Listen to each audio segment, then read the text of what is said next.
আসসালামু আলাইকুম প্রিয় দর্শক। আজকে ভিডিওটা একটু ভিন্ন। আমাদের খামার থেকে দুটি ষাঁড় গরুকে বিদায় দিতে হলো। এই গরু দুটো আমরা অনেক ভালোবাসা আর যত্ন দিয়ে বড় করেছি। প্রথম ষাঁড়টি আমরা কিনেছিলাম ৮২,০০০ টাকায়, যেটা বড়, এবং তার থেকে একটু ছোট কিছুদিন আগে 5 মাস আগে আমরা কিনেছিলাম ৯২,০০০ টাকায়।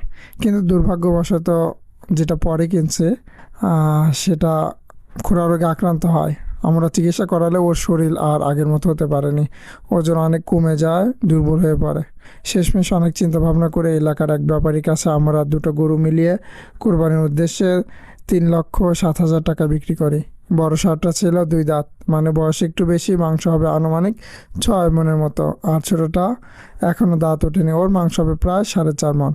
একটা প্রাণীকে এতদিন ধরে লালন পালন করার পর বিদায় দিতে সত্যি মনটা খারাপ লাগে। তবু আলহামদুলিল্লাহ, যতটুকু সম্ভব হয়েছে তাতেই আমরা সন্তুষ্ট। এখানে আমি বিশেষ করে আমার খামারি ভাইদের উদ্দেশ্যে একটা অনুরোধ জানাতে চাই।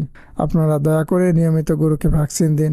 বিশেষ করে খুরা রোগের ভ্যাকসিন প্রতি 6 মাস অন্তর 2বার দিলে ইনশাআল্লাহ এমন ক্ষতির মুখে পড়তে হবে না। আমার মতো আপনারাও যেন এই দুঃখজনক অভিজ্ঞতার শিকার না হন, সেটাই চাই। আপনাদের কাছে দোয়া চাই যেন আমাদের খামারে আর কখনো এমন রোগ না আসে, আর ভবিষ্যতে যেন আরও ভালো গরু লালন পালন করতে পারি। এই ছিল আমাদের প্রিয় গরু দুটির শেষ মুহূর্ত। যারা খামারি তারা জানান প্রতিটি গরুর সঙ্গে একটা সম্পর্ক তৈরি হয়। বিদায়ের সময় শুধু টাকা নয়, কষ্টও থেকে যায়। ভিডিওটি ভালো লাগলে লাইক দিন, আপনার মতামত কমেন্টে জানান, আর নতুন ভিডিও পেতে আমাদের চ্যানেল ও পেজ ফলো দিয়ে রাখুন। ধন্যবাদ সবাইকে। আসসালামু আলাইকুম।